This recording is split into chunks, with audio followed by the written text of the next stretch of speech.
자, 74페이지. 자, 삼국의 성립에서 맨 처음에 고구려부터 한번 보도록 할게요. 고구려부터 보도록 합시다.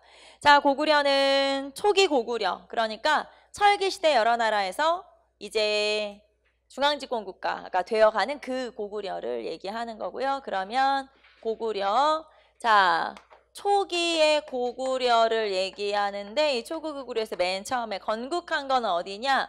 처음에는 졸본에다가 건국을 하게 되죠. 졸본이라고 하는 지역은 환인이라고 그래요. 환인.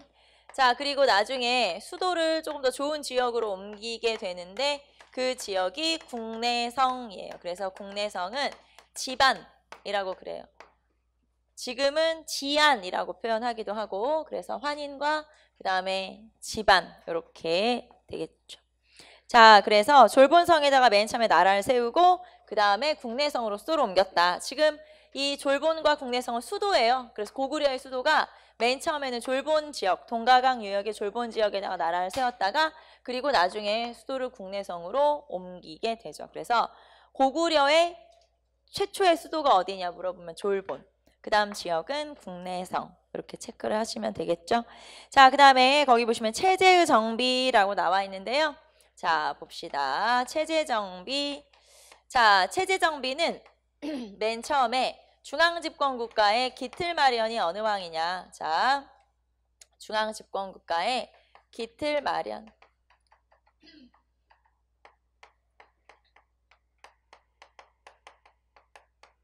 고구려라고 하는 나라는 초기 고구려부터 있었던 나라이기 때문에 중앙집권 국가가 생기면서 다시 생긴 나라가 아니잖아요. 새로 생긴 나라가 아니에요. 그렇기 때문에 중간에 중앙집권 국가로 생긴 중앙집권 국가로 발전한 시기를 기틀 마련을 했다라고 표현을 해요. 그래서 이렇게 중앙집권 국가의 기틀 마련을 한 왕이 바로 고구려에서는 6번째 왕인 태조왕이에요. 태조왕은 나라를 세워서 태조가 아니고요. 왜 고려의 태조는 나라를 세운 왕건이고 조선의 태조는 조선을 세운 이성계죠. 하지만 여기서는 고구려를 세운 사람이 아니고 고구려 세운 사람은 우리 다 알지 않나요? 고구려 세운 사람은 주몽이죠. 주몽. 근데 주몽이 태조왕이 아니고 6번째 왕인 태조왕이 중앙집권 국가를 시작한 왕이에요. 기틀마련이라는 건 이때부터 중앙집권 국가가 시작됐다라고 하는 뜻이에요. 그래서 조금 더 빨리 발전하기 시작했구나 이렇게 보시면 되고요.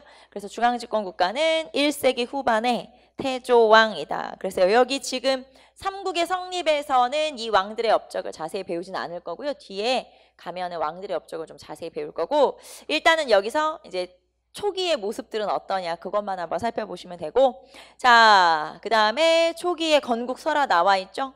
자, 나라는 주몽이 세웠다는 거 뭐 우리 다 알고 있으니까. 그래서 거기 사료탐구 보시면 고구려 건국설화는 주몽에 관한 내용이고, 자, 그 다음에 초기의 백제로 한번 가보도록 합시다. 백제. 자, 백제도 초기 백제가 있겠죠. 초기 백제는 맨 처음에 건국을 얘기하는 거죠. 자, 그러면은 여기서 그냥 건국이라고 쓸까요? 건국. 자, 백제를 건국한 사람이 누구냐? 백제를 건국한 거는 주몽의 아들인 온조예요. 자, 주몽은 일단 주몽인 원래 어느 나라 사람이냐면 부여 사람이에요. 그리고 이 부여에 살던 주몽이 아래만큼 내려와서 다시 나라를 세운 거니까 부여는 아버지 나라인 거죠. 말하자면 아버지가 왕이었으니까, 물론 새아버지지만 아버지가 왕이었고요. 그 다음에 주몽이 이 부여에서 배다른 형제들이 있었어요. 그러니까는 이복 형제들이죠. 어머니가 다른 형들이 있었는데 요 형들이 괴롭히는 거예요. 주몽을. 그래서 주몽이 아래만큼 내려와서 동가강 유역에다가 나라를 세우게 되는데 그게 바로 고구려고. 자, 고구려의 아까 졸본 지역에 나라를 세웠다고 했죠. 자, 그런데 이 그러니까 주몽이 고구려를 건국하고 나서, 고구려 졸본 지방에 나라를 건국하고 나서 여기에서 다시 결혼을 해서 아들을 낳았었어요. 그래서 이때 이제 요 지역 여자와 토창민과 결혼을 해서 아들을 낳았는데 그게 바로 비류, 그 다음에 온조, 이런 아들이 태어나죠. 그런데 주몽이 부여에 살 때 결혼을 했었고 여기 여자와 결혼을 했겠죠. 그리고 나서 여기에서 아들을 하나 낳았어요. 그 아들이 유리 왕이에요. 그러자 주몽이 내려와서 나라를 세웠죠. 그리고 나서 유리가 아버지를 찾아온 거예요. 그럼 1대 왕은 주몽, 2대 왕은 큰아들이니까 유리가 와서 이제 왕이 된 거죠. 그러면 얘네들은 형이 와서 왕이 돼버렸기 때문에 뭐 나라를 세우고 그러니까 왕이 될 만한 그런 서열은 아니잖아요. 그래서 이 사람들이 다시 더 남쪽으로 내려가서 백제를 세우게 되는데, 처음에는 이 비류와 온조가 각각 졸본을 떠나서 이제 한강 유역 근처까지 내려와서 각각 나라를 세우는데, 비류는 미추홀에다가 나라를 세워요. 그 다음에 요 온조는 위례성에다가 나라를 세우게 되죠. 자, 위추홀은 뭐 여러분 다 아는 것처럼 인천이 미추홀이고, 그 다음에 위례성은 한성, 한양이 되겠죠, 한성. 자, 그래서 이 미추홀에 나라를 세웠던 비류가 나중에 좀 더 좋은 지역인 온조에 합류하게 되면서 나라가 커지게 되고, 그게 백제가 되는 거죠. 자, 그럼 결국에는 건국은 온조인데, 온조의 아버지는 누구냐면 주몽이고, 그 다음에 온조는 백제에 내려와서 나라를 세웠는데, 원래는 어느 나라 사람인 거예요? 고구려 사람인 거지. 그래서 고구려 사람인 온조가 한강 유역으로 내려와서 나라를 세우게 된다. 뭐 그런 내용이죠. 지금 제가 얘기한 게 여러분 거기 건국설화에 나와 있는 내용이에요. 그래서 백제의 건국설화를 한번 살펴본 거고요. 자, 그러면 온조가 나라를 세웠다고 했는데, 온조는 고구려 유이민인 거예요. 자, 그러면 고구려 유이민, 고구려에서부터 내려온 고구려 유이민이 나라를 건국하게 됐는데, 자, 그러면 여기다가 한번 참고, 고구려 유이민이 백제를 건국했다 이 말인데, 그러면 고구려 유이민이 백제를 건국했음을 알 수 있는 증거들이 있다 그 말이에요. 그래서 그 증거가 여러분 75페이지 보시면 오른쪽에 조그만 글씨로 쫙 나와 있죠. 자, 결국에는 고구려 사람이 내려와서 백제를 세웠는데, 진짜야? 정말 알 수 있어? 그 증거들이 여기 나와 있는 그런 것들이죠. 자, 첫 번째 우리가 금방 얘기했던 건국설화를, 건국설화 읽어보면 그렇게 써 있어. 그러니까 알 수 있었지 뭐. 자, 그 다음에 두 번째, 서울 석촌동 고분이라는 게 있어요. 서울 석촌동에 가면 백제의 무덤이 있어요. 백제 초기 무덤 양식이. 그러니까 서울 근처에 가면은, 서울이긴 서울이죠. 거기도 한쪽 이제 외곽이긴 하지만, 서울 근처에 가면, 외곽에 가면 백제 시대의 귀족이나 왕들의 무덤이 여러 개 있었어요. 예전에는 더 많이 있었다고 하더라고요. 그런데 지금은 한 7개 정도만 남아 있어요. 근데 무덤의 양식이 거의 비슷비슷하거든요. 무덤 모습이. 근데 그 무덤의 양식이 고구려 무덤 양식하고 비슷해요. 자, 서울 석촌동 고분에 가면 계단식 돌무지 무덤이 있어요. 계단식 돌무지 무덤이라고 하는 그런 양식의 무덤이 있는데, 이 계단식 돌무지 무덤은 고구려 초기 고분 양식과 유사하다. 자, 무슨 말이냐면 고구려 초기 고분 양식도 돌무지 무덤이고 백제 초기 고분 양식도 돌무지 무덤이니까 고구려에서 내려와서 백제를 세웠음을 알 수 있는 확실한 증거가 바로 이 서울 석촌동 고분이라고 하는 거죠.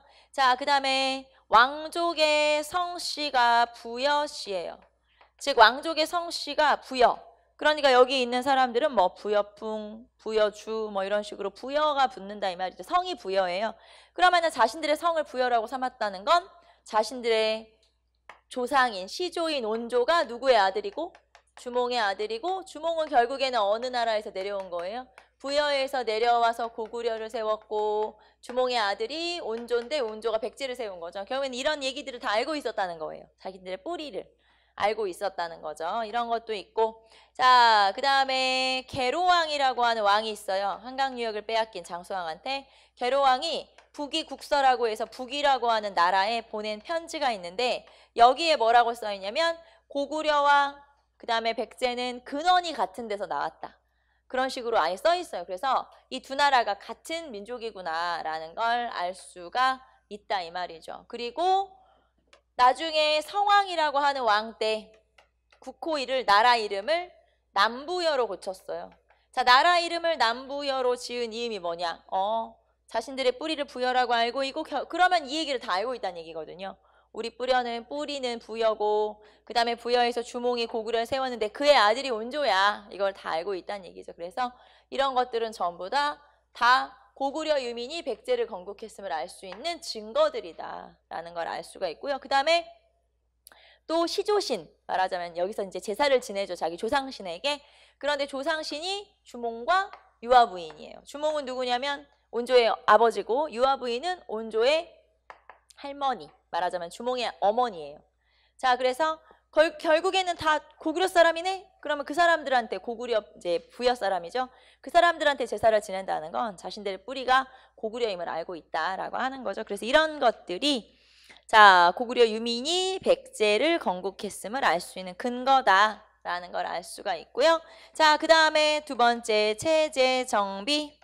결국에는 체제 정비라고 하는 게 중앙집권국가 기틀 마련이라고 했죠. 중앙집권국가 기틀 마련은 고이왕이라고 하는 왕이에요. 그래서 3세기 고이왕 때 중앙집권국가 기틀 마련을 하게 된다. 자, 그래서 여기선 이거 알아두시면 되겠죠. 고구려 사람인 온조가 내려와서 백제를 세웠구나. 그래서 이걸 알 수 있는 그런 근거들이 이런 것들이 있다라는 걸 알아두시면 되겠죠. 자, 그 다음에 신라로 갑시다. 신라. 자, 신라는 여러분 75페이지 보시면은 자, 초기의 신라라고 나와 있고요. 그 다음에 연맹왕국의 성립이라고 나와 있죠. 자, 그러면 신라 한번 봅시다. 신라는 세 개의 성립, 세 개의 성씨가 처음에 교대로 왕을 했어요. 그러니까 세 개의 세력이 같이 나라를 형성했고 거기에서 육부족 연맹체, 우리가 아까 고구려 할 때는 오부족 연맹체였잖아요. 그래서 육부족 연맹체를 형성하고 있구나. 자, 그러면 성립 맨 처음에 건국은 박혁거세가 나라를 세우게 되죠. 그래서 건국은 박혁거세인데 자, 건국은 박혁거세. 박혁거세 건국설화를 봐도 여러분 주몽처럼 아래서 태어났다는 걸 알 수가 있죠. 어느 날 흰 말이 울고 있어서 큰 바위 밑으로 한번 가봤대요. 흰 말이 거기서 울고 있었거든요. 가봤더니 거기에서 이만한 괴짝, 상자, 박스, 상자가 있었고요. 그 안을 열어보니까 그 안에 알이 들어있었던 거예요. 그래서 그 알이 굉장히 좀 상스럽다, 말하자면 좀 신비롭다라고 생각했는데 거기서 알을 깨고 나온 아이가 하나 있었죠. 그래서 그 아이의 성씨를 말하자면 상자를 깨고 나왔다 그래서 결국에는 박혁거세라고 하는 이름을 지어줬다고 해요. 자, 결국에는 박혁거세가 나라를 세우게 되는데 자, 이 건국한 박혁거세 세력에다가 플러스 김알지라고 하는 사람의 세력이, 그 다음에 여기에 석탈해라고 하는 세력이 더해지게 돼요. 말하자면 이제 외부의 유이민들이 자꾸 오면서 그 사람들의 문화를 받아들이면서 이 사람들을 포용을 한 거죠. 그래서 결국에는 이 세 개의 성씨가, 세 개의 세력이죠. 그러니까 세 개의 세력이 서로 교대로 왕을 했던 거예요. 그게 박혁거세, 김알지, 석탈해. 그러니까 나중에 신라의 왕은 김씨에서만 나오지만 결국에는 이 세 개의 성씨가 교대로 왕위를 계승했었다. 그래서 박석김 세 성씨가 교대로 왕위 계승을 했었다 라고 하는 걸 알 수가 있죠. 그래서 박석김 세 개의 성씨가 교대로 왕위를 계승했다 라고 하는 걸 알 수 있고요. 자, 그 다음에 신라에서는 또 독특한 점이, 신라는 왕의 명칭을 우리가 알고 있는 그냥 왕이라고 하는 명칭이 아니라 굉장히 독특한 고유한 왕명을 사용하게 돼요. 그래서 신라의 왕호변천, 그래서 왕의 명칭, 왕호는 왕의 명칭이 여러 가지 이름으로 바뀌게 되거든요. 자, 그래서 여러 가지 왕호변천 76페이지 보시면은 거기에 사용 시기 해가지고 나와 있죠. 한번 볼까요? 자, 신라는 왕의 명칭이 여러 번 바뀌는데 맨 처음에는 거서간이라고 하는 왕의 명칭을 사용했어요. 자, 거서간이라는 칭호를 사용한 거는 박혁거세. 그래서 첫 번째 왕인 박혁거세는 거서간이라는 칭호를 사용했는데 거서간이라고 하는 칭호는 그럼 무슨 뜻이냐? 대군장이라는 뜻이에요. 대군장 또는 뭐 신령대인, 뭔가 좀 이렇게 큰 신비로운 뭐 큰 인물 이런 뜻이죠. 신령대인 이런 뜻이기도 하고. 자, 그래서 맨 처음에 박혁거세는 거서간이라는 칭호를 사용했고요. 자, 그 다음에 차차웅이라는 용어를 사용했어요. 남해왕. 자, 이대에서는 남해 차차웅이라는 표현을 썼고, 그러니까 차차웅이 왕의 명칭이죠. 차차웅 같은 경우는 무슨 뜻이냐면, 차차웅은 연맹장. 차차운 같은 경우는 이제 제사장이라는 뜻이에요. 그래서 제사장이라고 하는 뜻을 가진 또는 뭐 제주 똑같은 뜻이죠. 제사장. 자, 그 다음에 이사금. 자, 이사금이라는 칭호를 사용했어요. 그래서 이사금이라는 칭호를 사용한 건 유리왕. 이사금이라는 칭호를 사용했고 이사금은 연장자 또는 다른 말로 연맹장이란 뜻이에요. 그래서 연장자, 연맹장이라는 뜻의 유리 이사금이라는 칭호를 썼고요. 자, 그리고 마립간이라는 칭호를 썼네요. 마립간. 자, 마립간은 내물왕이라는 왕부터 마립간이라는 칭호를 썼죠. 그래서 내물 마립간. 자, 그러면 마립간이라는 칭호를 썼는데 마립간은 무슨 뜻이냐면 대군장이란 뜻이에요.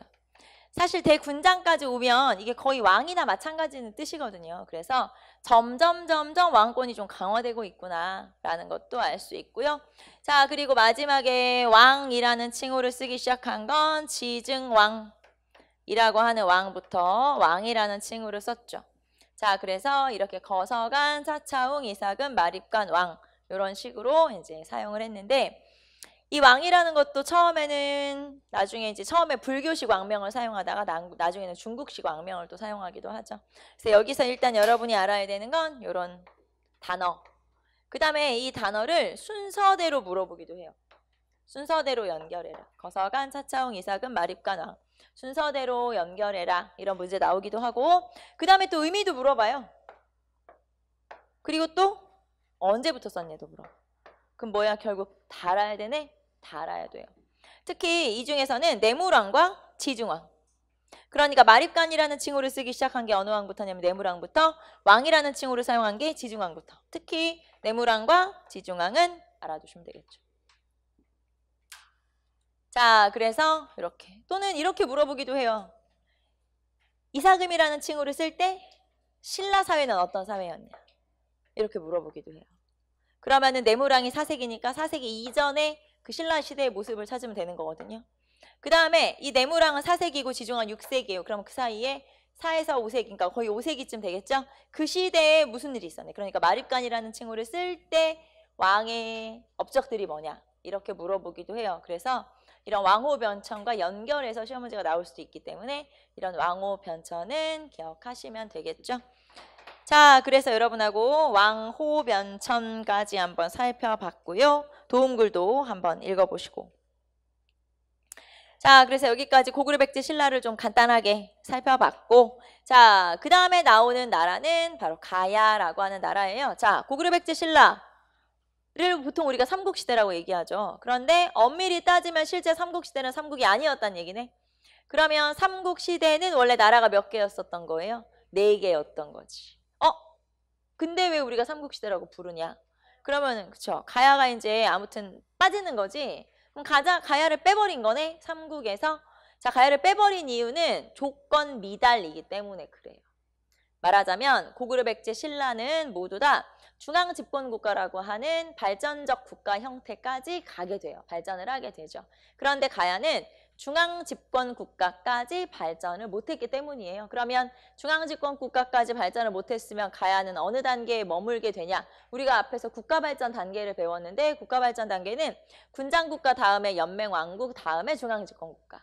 그러면은 고구려백제 신라는 모두 다 중앙집권국가로 성장했으나 가야는 중앙집권국가로 성장을 못했으니까 가야는 어느 단계에 머물러 있었냐면 연맹왕국 단계에 머물러 있었다는 얘기예요.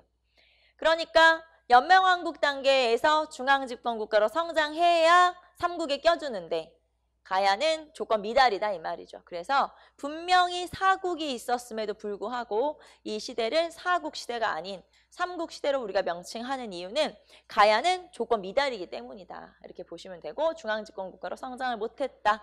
자, 그래서 우리는 가야에 대해서 간단하게 한번 살펴볼 거예요. 그러면 일단 가야가 어떻게 발전했는지 알아야 되겠죠. 왜냐하면 그래야 왜 얘네들은 중앙집권국가로 성장을 못했는지를 알 수 있으니까 일단 그거를 한번 살펴볼 거고. 자, 그러면 가야가 언제까지 있었어? 가야는 언제까지 있었냐면 6세기 버풍왕과 진흥왕 때에 멸망을 하거든요. 신라에게 멸망을 당하기 때문에 그때까지는 가야가 있었다는 거예요. 그래서 가야라고 하는 나라가 언제까지 존재했었고 그 다음에 가야라고 하는 나라 안에서도 정치적 변동이 있어요. 그래서 그런 정치적 변동을 한번 살펴보도록 할 건데 자 일단 가야 들어가기 전에 77페이지 보시면 자 지도에 가야의 나라들이 있죠. 가야는 6개의 가야로 이루어진 6부족 연맹체였어요. 왜 우리가 앞에서 고구려나 부여 같은 나라는 5부족 연맹체라고 했죠. 5개의 부족이 하나의 나라를 이루고 있다. 그런데 가야는 6부족 연맹체, 그러니까 6개의 가야가 큰 가야를 이루고 있다라고 보시면 되고요. 자, 그런데 가야가 6개나 있으니까 시기별로, 즉 시기별로 대장 노릇을 하는 가야가 있어요. 제가 대장 노릇이라고 쉽게 얘기했지만 실제로는 우리가 조금 어려운 말로 맹주라고 표현하거든요. 그래서 전기 가야 연맹의 맹주인 나라가 요 6개 중에 1개고 그 다음에 또 그 전기 가야 연맹이 중간에 없어져요. 해체를 당해요. 공격을 받아가지고. 그래서 중간에 얘네들이 공격을 받아서 해체하고 후기 가야 연맹, 그러니까 뒷부분에 가야가 형성이 된다는 건데 그러면 그 후기 가야 연맹의 맹주는 또 이 6개 중에 또 다른 나라죠. 그래서 중심지가 이동을 한 거예요. 말하자면 어떤 가야가 되게 셌는데 나중에는 공격받아가지고 약해지고 어떤 가야가 나중에 이제 형님 노릇을 하고 이런 식으로 가야 연맹의 맹주가 좀 바뀐다. 그래서 그 내용, 정치적인 변동이죠. 그래서 그런 내용에 대해서 한번 살펴볼 거고 자, 그래서 가야 연맹, 가야 한번 살펴보도록 합시다. 자, 가야라고 하는 나라는 연맹왕국 단계에서 멸망을 했기 때문에 중앙 집권국가에 끼지 못했다. 자, 그래서 여기는 연맹왕국 단계에 머무는 거죠? 당연히 가야 연맹이니까 연맹왕국 단계에 머물고 중앙 집권국가로 성장을 못하게 된다. 그러면 맨 처음에 가야 연맹 다시 한번 써봅시다. 가야는 크게 전기 가야 연맹과 후기 가야 연맹으로 나눠지게 돼요. 전기 가야 연맹과 후기 가야 연맹으로 나눠지게 되죠. 자, 그러면 전기 가야 연맹은 3세기경에 형성된 거고요. 후기 가야 연맹은 5세기 후반에 형성된 거예요. 자, 그러면 전기 가야 연맹이라는 건 말 그대로 전반기에 얘네들이 뭉쳤었던 거고 후기 가야 연맹은 말 그대로 후반기에 뭉쳤었는데 이 두 개의 차이점은 뭐냐면 중심지인 국가가 달라요. 맹주. 형님 노릇하는 국가가 다르다 이 말이에요. 그래서 이 전기 가야 연맹은 어떤 가야가 중심이 됐냐면 전기 가야 연맹은 김해의 금관 가야가 맹주 역할을 했죠. 자, 금관 가야 중심. 금관 가야는 김해라고 하는 지역에 있고요. 그래서 김해의 금관 가야 중심으로 뭉쳤다. 그게 바로 전기 가야 연맹이에요. 자, 그래서 전기 가야 연맹은 금관 가야가 형님 노릇. 자, 그런데 후기 가야 연맹은 중간에 중심지가 바뀌어요. 중심지가 바뀌었다는 건 요 전기 가야 연맹이 해체됐다는 뜻이에요. 그러면은 금관가야가 누군가의 공격을 받아서 힘이 약해지자 금관가야 중심으로 뭉쳤던 연맹 국가가 없어진 거죠. 말하자면 이제 깨져버린 거예요. 왜냐면 형님이 약해졌으니까 그 중심체가 운영이 안 되는 거죠. 형님 나라가 약해져 버렸으니까. 그래서 나중에는 후기가야 연맹으로 바뀌는데 자, 후기가야 연맹은 대가야, 고령의 대가야 중심으로 자, 고령의 대가야 중심으로 후기가야 연맹이 형성됐는데 자, 그러면 전기가야 연맹에서 후기가야 연맹으로 중심지가 이동했다고 했죠? 자, 이렇게 이동한 이유가 뭐냐? 전기가야 연맹이 해체되고 그 다음에 후기가야 연맹이 이제 다시 생겨난 이유가 뭐냐? 자, 전기가야 연맹이 해체되고 그 다음에 금관가야가 약해지고 후기가야 연맹으로 바뀐 이유가 뭐냐면 고구려 군대의 공격 때문이에요. 고구려 군대의 공격 때문에. 그리고 이 고구려 군대는 어느 왕 때냐? 고구려 광개토 대왕 때예요. 그래서 고구려 광개토 대왕의 공격 때문에 결국에는 전기가야 연맹이 전기가야 연맹이 해체된 거죠. 전기가야 연맹이 해체되었다.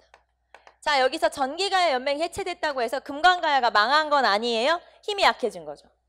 그래서 더 이상 전기가야 연맹에서 맹주, 즉 형님 노릇을 못하게 생겼으니까 형님 노릇을 그만하기로 한 거예요. 그래서 금강가야 중심으로 뭉쳤던 전기가야 연맹은 형님이 힘이 약해졌기 때문에 해체. 더 이상 힘을 키워갈 수 없으니까 이제 없어져 버린 거죠. 그 대신에 이 금강가야가 이제 쇠퇴, 말하자면 힘이 약해진 상태에서 자, 다른 지역의 세력이 커지기 시작했어요. 자, 우리가 연구를 해보니까 다른 지역의 세력이 커졌다는 걸 어떻게 알 수 있냐면 요 금강가야가 공격을 받은 요때가 딱 5세기 초반이거든요. 자, 요 이후에 공격을 받지 않았던, 즉 고구려 군대의 공격은 금강가야가 받았고 공격을 받지 않았던 대가야 중심으로 대가야가 그 주변에 그전에는 금강가야에 큰 무덤들이 있었어요. 그러니까 왕릉급 무덤들이 금강가야 근처에 있었거든요. 그런데 한 시간이 좀 지나서 한 몇십 년 지나서 금강가야가 약해지고 나서는 고령의 대가야, 요 이제 고령의 대가야 여기를 중심으로 그 주변에 왕릉급 무덤이 생기기 시작했어요. 그러니까 큰 무덤들이 만들어지기 시작했죠. 왜냐하면 여기에 힘이 쏠리기 시작했으니까. 그래서 이 5세기 후반에 대가야 중심으로 후기가야 연맹이 형성됐다는 걸 우리가 어떻게 알 수 있었냐면 이 대가야 중심으로 큰 왕릉급, 그러니까 왕이 묻힌 것 같은 그 정도의 아주 큰 무덤들이 여러 개 그 시대에 발견이 된 거예요. 나중에 이제 연구를 해보니까 5세기경에 그러면 이제 여기가 맹주구나 라는 걸 알게 된 거죠. 그래서 요 후기가야 연맹의 맹주는 바로 대가야구나 알아두시면 되고 여러분이 알아야 되는 건 이거겠죠? 전기가야 연맹의 맹주는 누구냐? 김해의 금강가야. 후기가야 연맹의 맹주는 누구냐면 고령의 대가야. 그러면은 왜 전기가야 연맹이 해체되고 그 다음에 후기가야 연맹으로 바뀌었어? 왜냐면 고구려 군대가 공격을 했기 때문에. 그리고 그 고구려 군대는 광개토대왕의 군대고요. 자, 고구려 광개토대왕의 군대는 그럼 이렇게 물어볼까요? 고구려 광개토대왕의 군대는 한강 이남 지역까지 또는 뭐 남해안이라고 해도 되고 남해안 지역까지 진출하였다 라고 해도 맞을까요? 한강 이남 지역 또는 남해안 지역까지 진출했다. 그래도 맞는 설명일까? 보통은 우리가 한강 이남 지역을 차지한 고구려 왕은 장수왕이에요. 한강 아래쪽까지 내려와서 거기 지역의 땅을 차지한 거는 장수왕이죠. 자, 그런데 제가 금방 뭐라고 했냐면 고구려 광개토대왕의 군대는 한강 이남 또는 남해안 지역까지 진출하였다 라고 얘기했죠. 자, 제가 차지했다고 한 게 아니잖아요. 차지했으면 땅을 먹은 거지. 그런데 진출은 갔다 온 거야. 그러면은 고구려 광개토대왕의 군대가 우리가 지금 이거를 얘기를 쭉 했으니까 어디까지 갔다 온 거예요, 그러면? 여기까지 공격했다며. 그치, 여기까지 갔다 온 거야. 금강가야, 김해라고 하는. 김해는 어디냐면 남해안 바닷가 지역이에요. 거기까지 고구려 군대가 공격을 하러 쫓아온 거잖아요, 말하자면. 그러면 고구려가 차지한 건 아니지만 군대가 갔다 왔으니까 우리는 뭐라고 표현할 수 있냐면 진출하였다 라고 표현을 할 수가 있는 거죠. 그래서 고구려 광개토대왕의 군대는 남해안 유역, 즉 뭐 김해 그 남해안 지역까지 또는 남부지방까지 진출했다 라고 해도 맞는 설명이 되겠죠. 자, 어쨌든 고구려 군대의 공격 때문이다. 자, 이 얘기는 여러분한테 조금 더 자세하게 설명을 할 필요가 있어요. 그래서 뒤에 우리가 광개토대왕 얘기가 나올 때 다시 설명을 하도록 하고, 일단 여러분이 알아야 되는 건 이거. 전기가야 연맹의 맹주는 김해의 금강가야, 후기가야 연맹의 맹주는 고령의 대가야. 이렇게 알아두시면 되고요. 거기 지도에 보시면은 김해의 금강가야가 나와 있죠. 김해의 금강가야를 보시면 바닷가 쪽일 거예요. 그리고 고령의 대가야를 보시면 쪽이 내륙이죠. 자, 그래서 이렇게 처음에는 김해의 금강가야가 맹주, 형님 노릇을 하다가 후기에는 고령의 대가야가 맹주, 형님 노릇을 하게 되죠. 자, 그러면 이렇게 발전하고 있었고, 자, 여러분 77페이지 보시면은 자, 이렇게 성장하던 전기가야 연맹이 자, 가로 3번에 쇠퇴에 나와 있죠. 신라를 후원하는 고구려군의 공격을 받고 거의 몰락하였다. 자, 여기서 말하는 고구려 군대는 누구의 군대? 광개토대왕의 군대. 그렇죠. 그래서 광개토대왕의 군대의 공격을 받고 거의 몰락하여 가야 연맹은 이제 축소되고 해체되고, 자, 그 다음에 한 장 넘겨보시면 자, 그 다음에 후기가야 연맹으로 넘어갈게요. 후기가야 연맹의 맹주, 대장은 고령의 대가야. 고령의 대가야를 중심으로 성장하였다. 이렇게 볼 수 있고요. 자, 그래서 후기가야 연맹 한번 볼까요? 봅시다. 자, 후기가야 연맹을 몇 가지 더 한번 해보도록 할게요.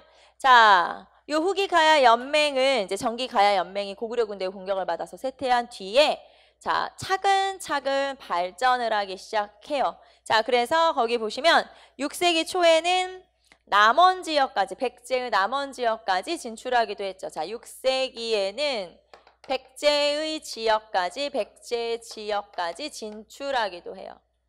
백제 지역까지 진출하기도 한다. 여기 백제 지역이라고 하는 거 남원, 지금으로 하면 전라도 남원.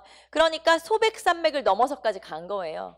공격을 한 거죠, 말하자면. 그래서 이 지역까지 진출을 하게 된 거예요.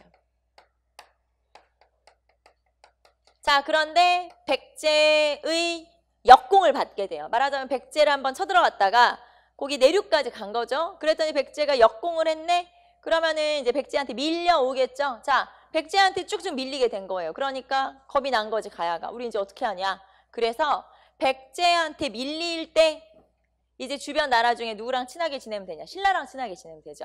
이 가야라고 하는 나라는 한쪽에는 백제가 있고 한쪽에는 신라가 있기 때문에 그 중간에서 굉장히 노력을 많이 살아남기 위한 노력을 많이 했던 나라고요. 만약에 백제와 좀 사이가 안 좋다? 그러면 신라와 동맹을 체결하면 되고 신라와 좀 사이가 안 좋다? 그러면 백제랑 동맹을 체결하면 되거든요. 지금까지 그렇게 살아남았고 여기도 마찬가지예요. 6세기에 백제 지역까지 진출했어요. 쳐들어갔다는 얘기지. 소백산맥을 넘어서 쳐들어갔는데 자, 그러자 백제가 공격을 해온 거예요. 그러니까 되게 걱정되잖아. 그래서 신라랑 동맹을 체결해요. 이것 때문에 신라와 뭘 체결하냐? 혼인동맹, 결혼동맹을 체결하게 되죠. 신라와 결혼동맹을 체결한다. 자, 말하자면 신라와의 관계를 돈독하게 하면서 백제를 견제하고자 했었는데 이때 신라는 어느 왕이냐? 자, 대가야는 이때 인회왕이라는 왕이었고요. 신라는 버풍왕이었어요. 그래서 신라 버풍왕과 대가야 인회왕 사이에 혼인동맹이 체결되고 자, 시험에는 뭐가 나오냐면 이거 물어보겠죠. 신라 어느 왕 때야? 요거 물어봐요. 그래서 신라 버풍왕 때 혼인동맹을 체결하기도 결혼동맹을 체결하기도 하죠. 자, 그러는 과정에서 나중에 6세기 후반에 가면은 다시 또 이제 이 가야 같은 경우는 백제와 동맹을 체결하게 돼요. 이번에 이제 신라에게 또 밀렸겠죠. 그래서 백제와 동맹을 체결하는데 그때 백제와 신라가 전쟁을 하게 되고 아까 이때는 누구 편이었냐면 대가야는 백제 편이었어요. 근데 누가 더 힘이 셌냐? 줄을 잘못 쓴 거예요. 결국엔 누가 더 힘이 셌냐면 신라가 힘이 더 셌던 거죠. 그러니까 백제 편을 들었던 가야까지도 당연히 이제 힘이 약해졌겠죠. 그래서 그런 일들이 벌어지게 되고 힘이 약해졌을 뿐만 아니라 오히려 이때는 더 심하게 공격을 받아서 타격을 받아서 결국에는 멸망하기에까지 이르게 된다. 자, 그 얘기가 여러분 멸망 한번 쭉 보시고 자, 여기 대가야 멸망이라고 되어 있죠. 그래서 대가야 멸망 얘기가 바로 거기 나오는 얘기죠. 자, 봅시다. 자, 그래서 6세기 자, 6세기 후반쯤에는 자, 결국에는 자, 백제와 연합을 하게 돼요. 백제 성왕과 연합을 해서 백제 성왕과 연합 자, 그리고 신라와 신라에 대응을 하게 된다. 자, 그런데 이때 신라가 누구였냐면 진흥왕이었고요. 자, 결국에는 요 전투에 참여를 하게 되는데 자, 신라에 대응을 하게 되고 이 신라는 이때 진흥왕이었어요. 그래서 신라 진흥왕에 대응을 하게 되죠. 신라에 대응을 하게 되고 결국에는 이 전투에 참여하다가 아까 말했죠. 줄을 잘못 썼다. 그래서 백제 편을 드는 바람에 그때 백제가 져버렸거든요. 그래서 백제 성왕과 신라 진흥왕 사이의 전투 이 전투가 관산성 전투예요. 그래서 관산성 전투에서 패배 관산성 전투에서 결국에는 패배하게 되면서 자, 그러니까 이렇게 된 거죠. 여기다 한번 써볼까요, 여러분? 백제와 대가야의 연합. 백제와 대가야 연합과 여기가 이제 연합이에요. 그리고 이때 누구랑 싸웠냐면 신라랑 싸운 거예요. 자, 그래서 백제 대가야가 한편, 그 다음에 신라가 또 반대편. 그래서 둘 사이에 전쟁이 벌어졌어요. 자, 이 전투에서 누가 승리했냐? 신라가 승리했어. 그러면 결국에는 가야는 이쪽 편 들었다가 결국에는 망했네? 그래서 백제와 대가야가 이제 전쟁에 지고 실패를 했는데 그 전투가 관산성 전투예요. 그래서 관산성 전투에서 패배를 하게 되면서 그럼 대가야는 어떻게 됐냐? 신라한테 완전 미움받았죠. 그래서 아예 멸망을 해버려요. 이제 이때 줄을 잘못 썼다가 이렇게 멸망을 당하게 된다. 이게 바로 6세기 후반의 얘기고요. 자, 그러면 이제 멸망 한번 정리해 볼까요? 자, 가야의 멸망. 자, 가야의 멸망. 아직까지 금강가야 사라진 건 아니니까 이제 금강가야부터 봅시다. 신라 법흥왕 때 가야 중에서는 그래도 금강가야가 조금 셌던 가야니까 자, 신라 법흥왕 때 금강가야가 멸망을 하게 돼요. 신라 법흥왕 때 금강가야가 멸망을 하게 되고 자, 그 다음에 신라 진흥왕 때 대가야가 멸망을 하게 되죠. 자, 그래서 법흥왕 때 금강가야 멸망, 진흥왕 때 대가야 멸망. 자, 결국에는 둘 다 어느 나라한테 멸망당한 거예요? 신라한테. 그리고 이제 이런 거 물어보겠죠? 여기 나오는 법흥왕이나 여기 나오는 진흥왕이 둘 다 업적을 많이 물어보는 왕이에요. 그러니까 법흥왕 때 금강가야가 망했는지 진흥왕 때 대가야가 망했는지 이거 바꿔서 물어볼 수도 있겠죠. 그래서 어느 왕 때 어느 나라가 멸망했는지 똑같은 가야긴 하지만 금강가야가 먼저 망한 거고요. 그 다음에 대가야가 나중에 망한 거지. 그래서 그런 순서대로 한번 정리를 해보시면 되겠죠. 자, 그래서 가야 연맹은 이렇게. 자, 첫 번째 맹주. 전기가야 연맹의 맹주, 후기가야 연맹의 맹주. 체크 한번 해보시고 자, 두 번째 멸망. 자, 대가야는 이렇게 성장을 하다가 이렇게 멸망했다. 그래서 금강가야는 법흥왕 때 멸망, 진흥왕은 이제 대가야는 신라 진흥왕 때 멸망. 결국에는 둘 다 신라에게 멸망당했다라는 것도 체크를 한번 해보시면 되고요. 자, 그 다음에 경제, 문화로 한번 내려가 볼까요? 경제 봅시다.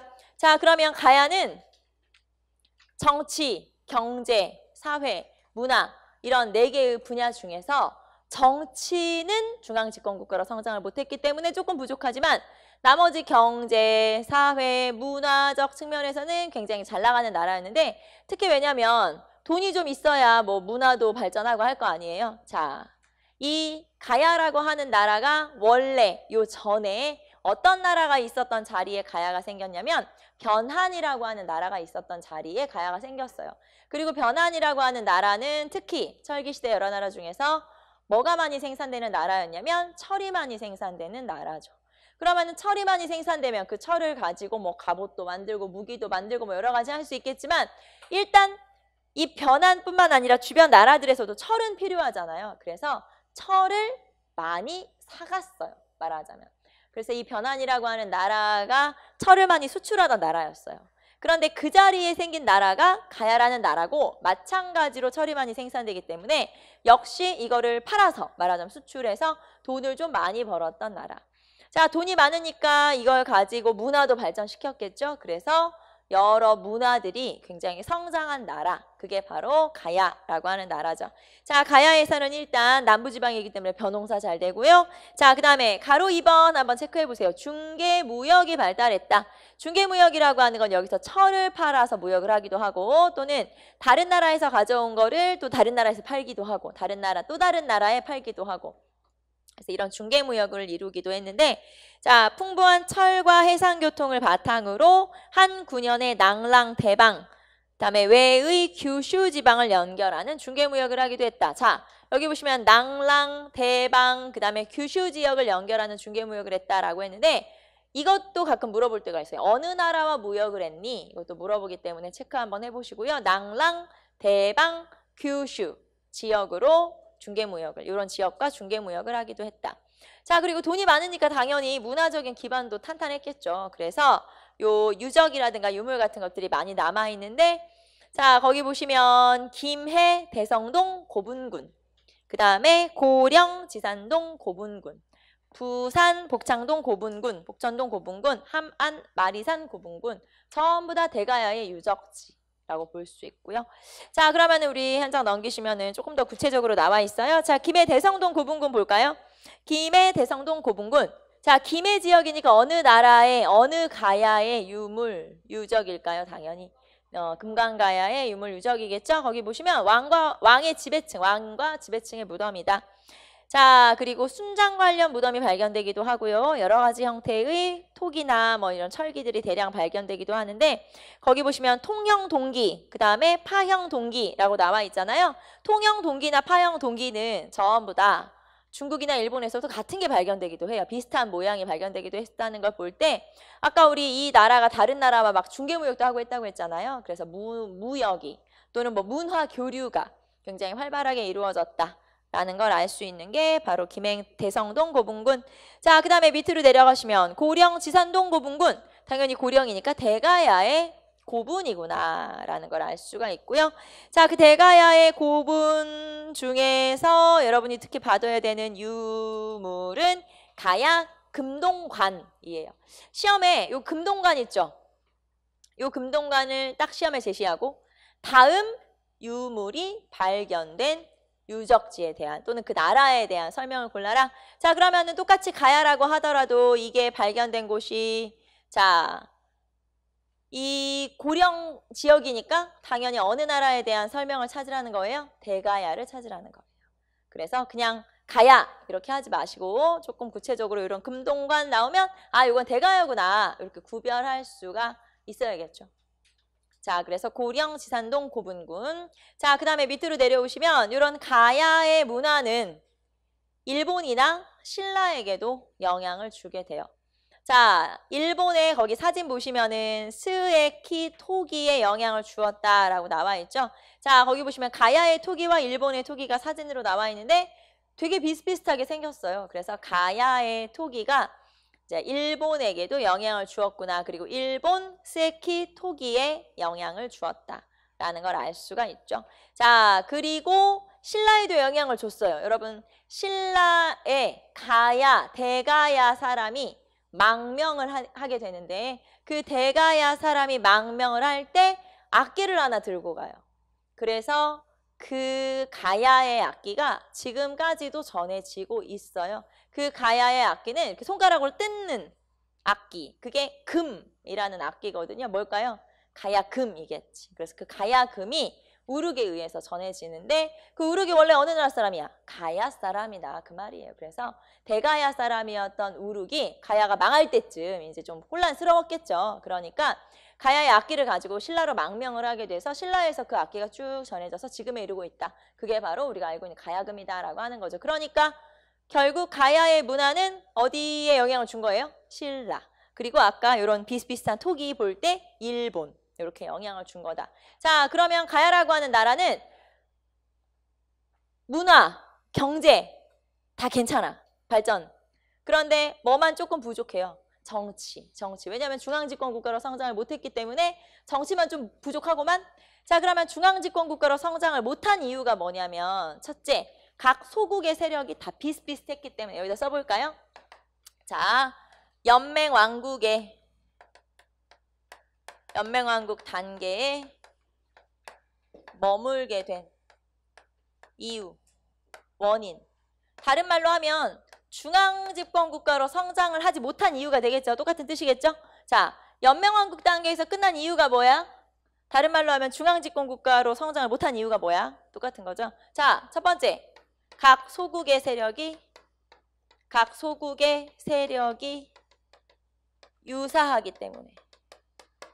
자, 무슨 말이냐면 6개의 소국으로 이루어져 있었잖아요. 아까 육가야 연맹체니까. 그러면 이 중에서 하나가 특별히 세야지 얘가 막 성장해서 나머지 세력들을 다 없애버리고 자기가 큰 나라를 세우거든요. 그런데 이 연맹왕국 단계에서 이제 가야는 이 6개가 다 고만고만해요. 물론 맹주 역할을 했던 금강가야나 그리고 그 다음에 이제 후기가야 연맹의 맹주 역할을 했던 대가야가 있었지만 이 가야도 특출하게 세지는 못했다는 거예요. 그래서 하나가 세져야지 중앙집권 국가로 성장을 하는데 그게 아니고 각 소국의 세력이 거의 비슷해버렸기 때문에 중앙집권 국가로 성장을 못했죠. 자, 두 번째.